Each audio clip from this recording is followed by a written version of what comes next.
Hey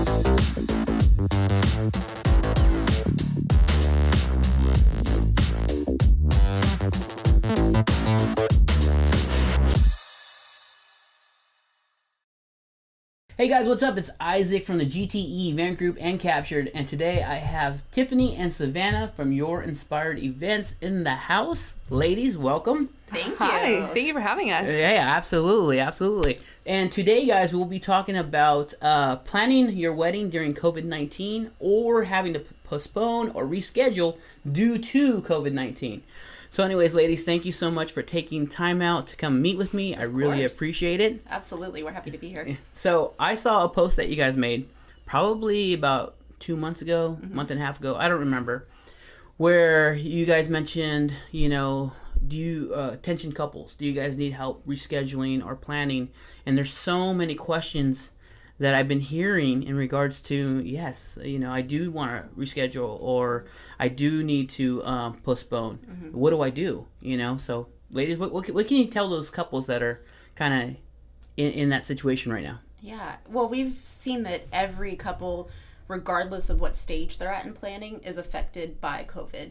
So if you're planning your wedding and it's supposed to be 2 weeks from now, how is COVID affecting that? If you're newly engaged and planning a wedding for next year, there's still a lot of unknowns of what that's going to look like in a year. And so, couples across the board, no matter what stage of planning they're in, have so many questions, and we are trying to be there as a source for them to help them navigate through, this really uncharted territory. Got it. And how are you guys doing that? Yeah, so with our current couples, we are just along for the ride with them, helping them figure out what the next steps are. We've now developed a postponement process within our planning process, since that has been something that so many of our couples have needed to do along the way. And so we've helped a lot of the couples that had hired us for planning kind of figure out what the best option is for them. And then we've also, what you saw was put it out there just to any engaged couples who don't have a planner or who just got engaged and don't even know what their first steps need to be, to help them assess their options and talk through what their priorities are and what is going to be the best choice for them, since it's so personal and there aren't very many resources out there to help make that decision, since couples before COVID didn't really face this challenge. Right. And speaking of options, I find that one of the options some couples are taking are, they're moving forward with their wedding, but instead of doing it at a venue, now they're moving to a private residence. What are your guys' thoughts on that? We're seeing that as well.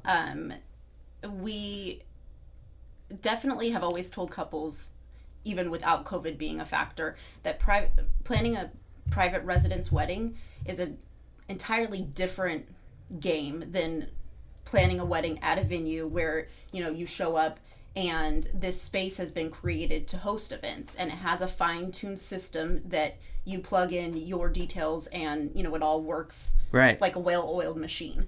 Well, when you go to a private residence, you have an open space that has never been used, most likely for an event, and you have to think of every factor that is going to affect the event, parking, restrooms, electricity, all of these things that you would never have to consider in a event space. And so we definitely have done a lot of private residence events, and we feel that in that space, having somebody on your team, such as a planner, who can help you to make sure that all of those details are covered and nothing is left, nothing has left untouched, that on wedding day you're going to say, oh shoot, we didn't even know that we didn't know that until the day. Right. You know what? We have done quite a bit of events where people have took their event from a venue to a private residence, and I can tell you guys, if that's you, look into getting yourself at least a professional day of coordinator, a professional, someone that knows what they're doing. Oftentimes I might hear like Isaac, I have a friend that kind of doesn't, but it's a little bit different because I don't think they understand all the moving parts involved, into putting together, producing an event. Right. And another thing we always point out to couples is oftentimes you'll have, and especially now, COVID's bringing, if nothing else, it's bringing people together, and people are, that love and care about you want to help make your event happen. And that's a great thing.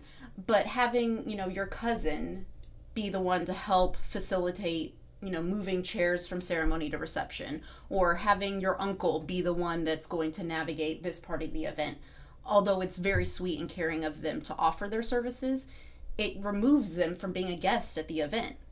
And this event is so special to you and it's special to them. Let them be a part of it. Let them be immersed in it. And it's worth every penny, is what we've heard from clients over and over and over again, to have spent the money to have somebody who's going to be there and be in charge and let your guests be guests. Right. Absolutely.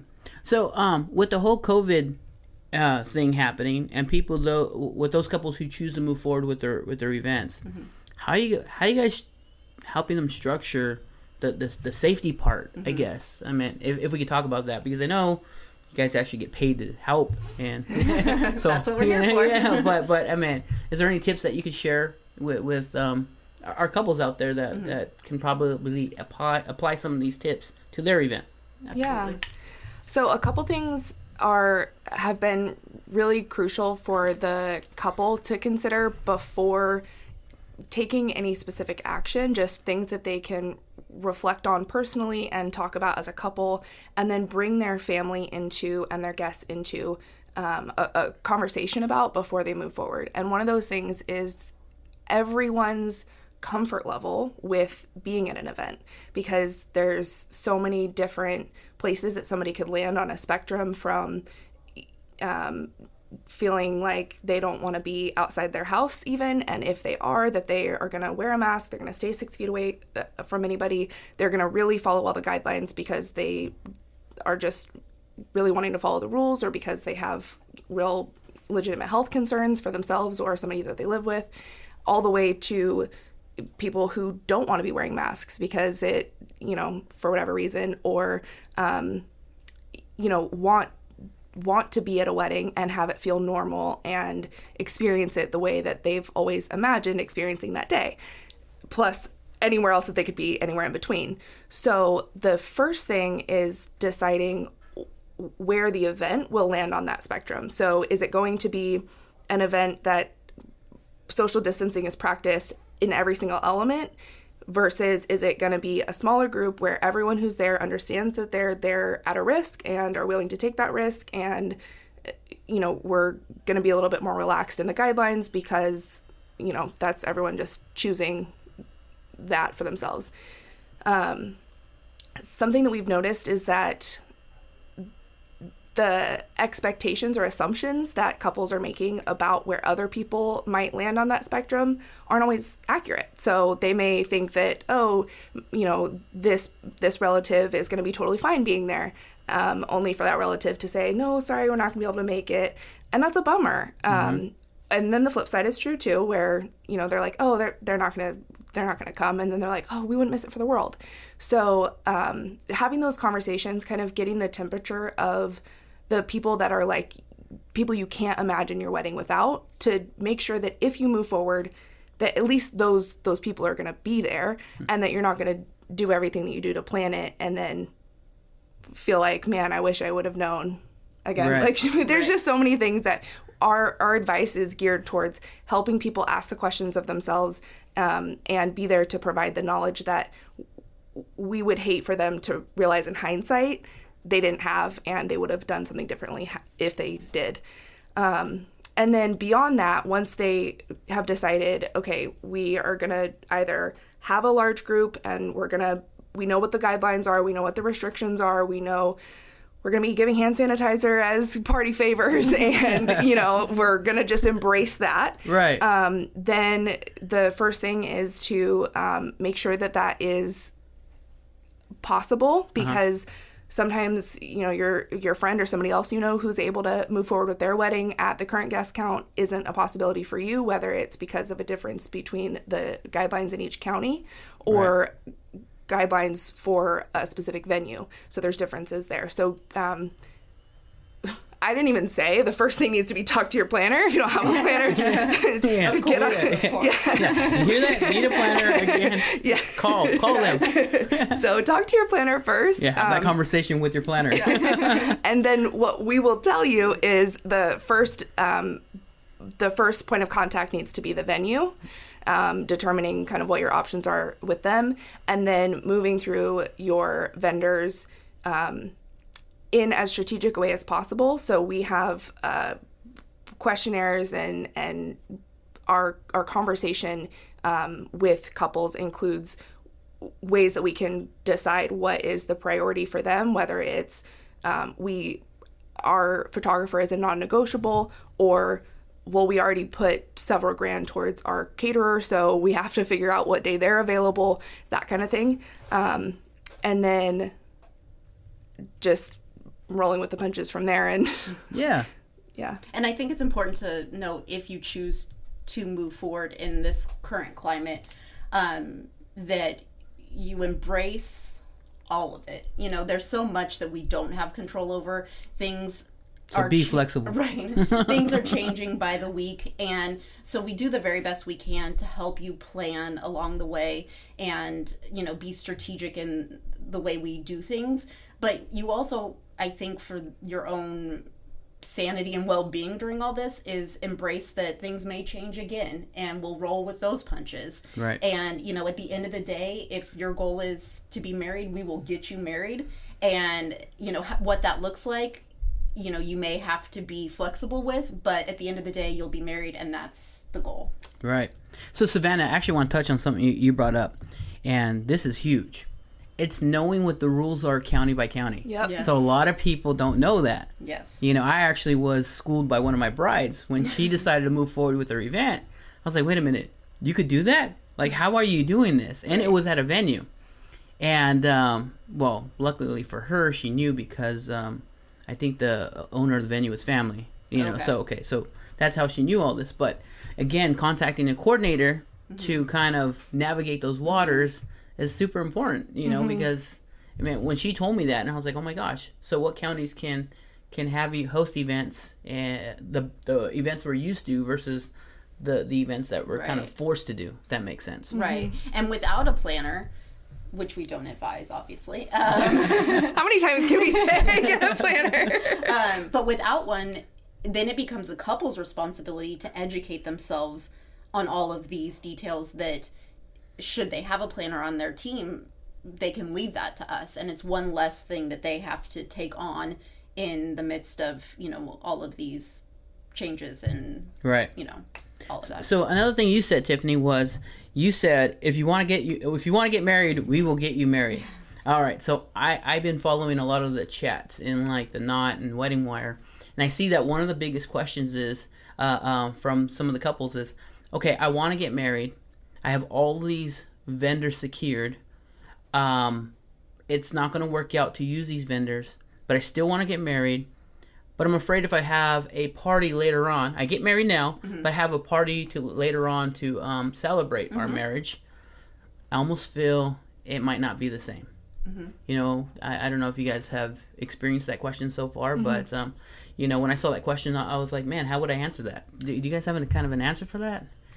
Well, what I would tell a bride or groom feeling that way is to put themselves in the guest's shoes. So imagine that your best friend is going through this, or your sister is going through this, or your cousin is going through this, and is having to postpone the party involved in getting married.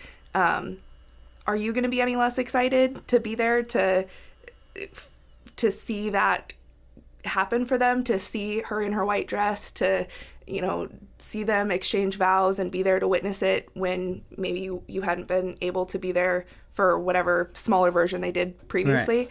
Are you gonna is it gonna be any less exciting, romantic or exciting? Or if anything, I think it's going to be even better. I think it's going to be a better story. I think what we've already seen is that, man, people are showing up for their people. Like, wedding parties are getting creative to be able to do, you know, bridal showers and bachelorette parties and still make it awesome, even though it's that much harder to plan right now. People are, you know, we've seen vendors who are, you know, restructuring their offerings so that it's like, okay, you want me for 2 hours now as a photographer, and then you want me later. Okay, we can split up, you know, the 8 hours that you got previously, do 2 hours now, 6 hours later. Like, the fact that everyone is really, oh my gosh, I'm gonna sound like Governor Newsom, meeting the moment.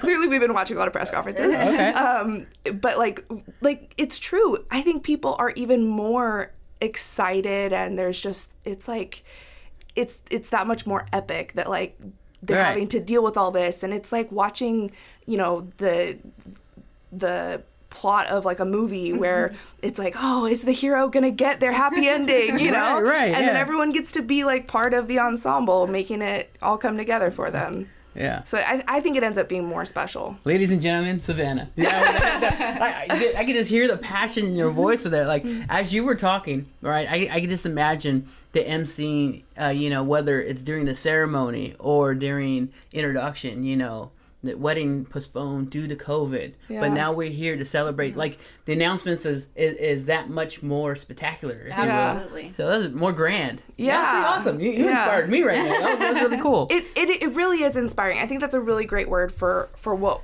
we're seeing come out of this is it's inspiring. And on the other side of challenge of all forms is, you know, it's hard to get through a challenging time, but then on the other side of it, the feeling of we made it through that, and look how much stronger we are now. Look how much more we appreciate being surrounded by the people that we love. You know, that is a feeling that they get to start their marriage with that they wouldn't maybe necessarily have otherwise, and I think that in itself is special as well. Okay. Yeah. Sounds good. So is there anything else that you would want these couples to know? A question I didn't ask, perhaps. I think I would want them to know that there's a way to create a wedding for them that feels like right. a wedding. Yeah. You know, may that be postponing it for a year, may that be a micro wedding, may that be an elopement now and a party later. There's a way to formulate something that's going to feel special and like the right fit for them, and we can help them navigate through the questions that need to be asked to find out what the right, you know, configuration is for them. But It's there. We can find it. It's not, there is hope in the fact that, you know, they can have their day. It just may look a little bit different than they initially expected, but that doesn't mean that it's any less special. Got it. So, go ahead, Savannah.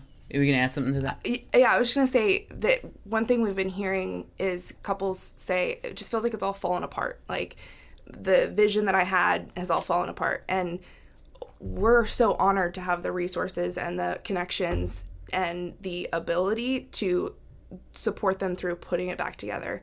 And like I just said, and like Tiffany said, it is possible for it to be as beautiful and as amazing as you imagined. I think even maybe more so. Right. So just don't lose hope. Yeah, most definitely. So I do want to I want to bring up something that is something I really don't care to talk about, but I know it probably needs to be addressed is cancellations. Yeah. You know? Yeah, I know. I don't want to be a downer, but we both know that there's going to be people on here who are considering canceling, and I know the next question that follows that, well, do I get my money back? Right. You know, I mean, how are you advising those couples? I mean, what are you telling them to expect, you know, with that question? I mean, if you don't mind me just kind of asking that. Yeah, listen, it's the right option in all of this for a lot of couples. You know, the one major reason that in talking to couples that's come up for why maybe they're just going to do something smaller that they don't need a full vendor team for, and that's going to be their marriage celebration, is their family planning. And, it doesn't make sense a year from now to have a big party because they already want to be welcoming a baby into their family. So that's real, and we respect that. It's we expect on the vendor side of it that not every wedding is going to be postponed, but we're just happy to see as many as are continue to be.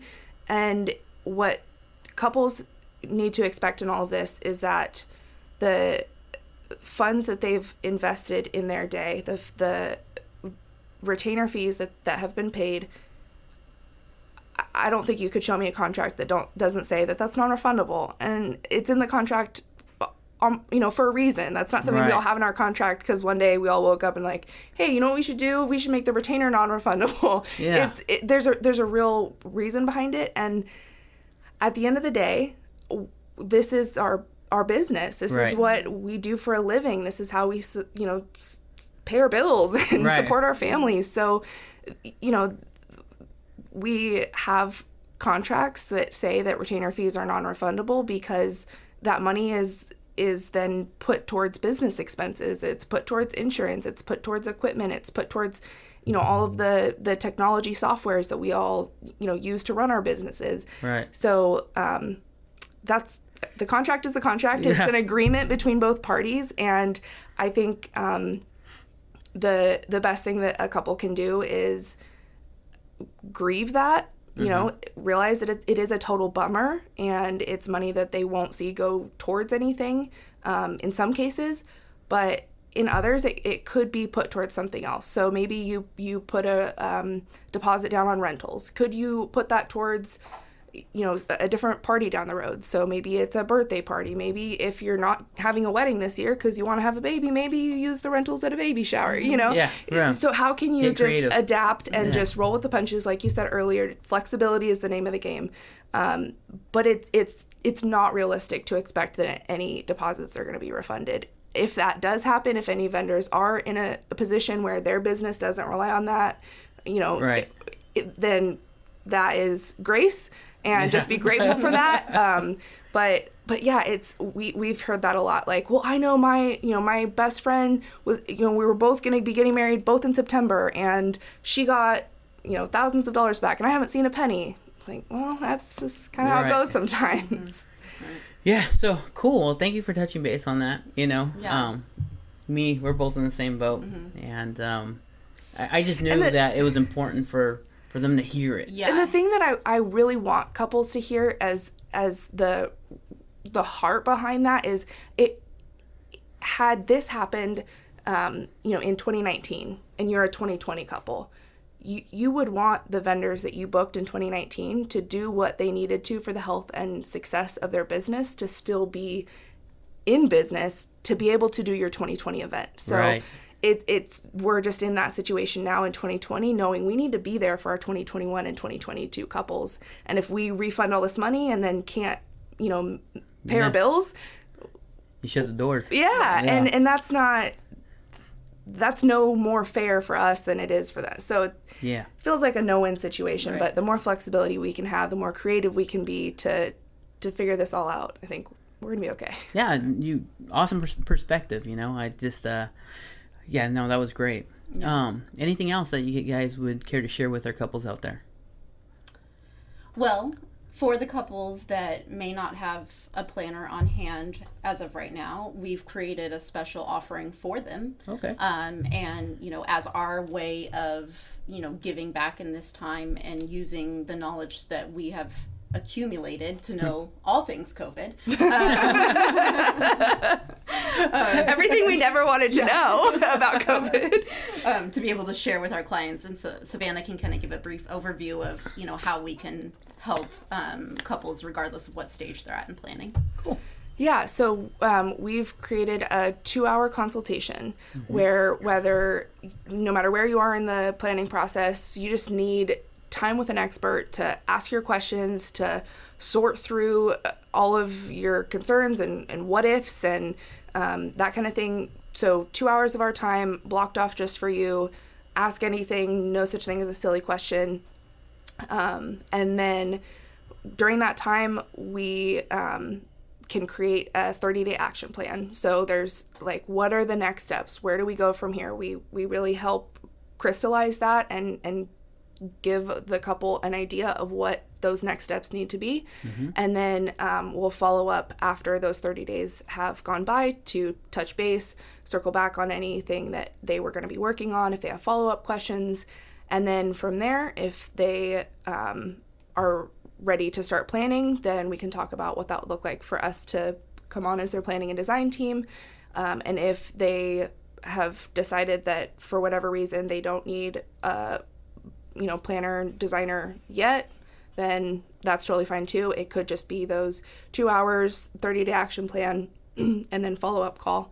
And what we'd like to offer your podcast listeners is that we can do 50% off that if Very cool. when they go to book their consultation, they mention that they heard about it from this. So 50% off the consultation? Yeah. That is so cool. Yeah. I appreciate that. course. Yeah. So hopefully some people take you guys up on that. Get a planner if you don't have one. I can't stress that enough, especially if you're at a private residence. Yes, absolutely. Anyways, thank you so much for coming in today, guys. I really, really do appreciate it. I got a lot of good content out of this, so I know that my listeners and my viewers did as well. If people wanted to get a hold of you, how do they get a hold of you? You guys want to tell them? Absolutely. Our website is at www.yourinspiredevent.com, and there you can find direct email address, phone numbers for us, as well as a contact form that you can fill out and will be submitted to get us started in helping you in any way that we can. Awesome. We also hang out on Instagram. You can find yes. us on Instagram at Your Inspired Event. Just event. No Okay. S at the end. Very cool. And guys, I'm Isaac with Captured and GTE Event Group.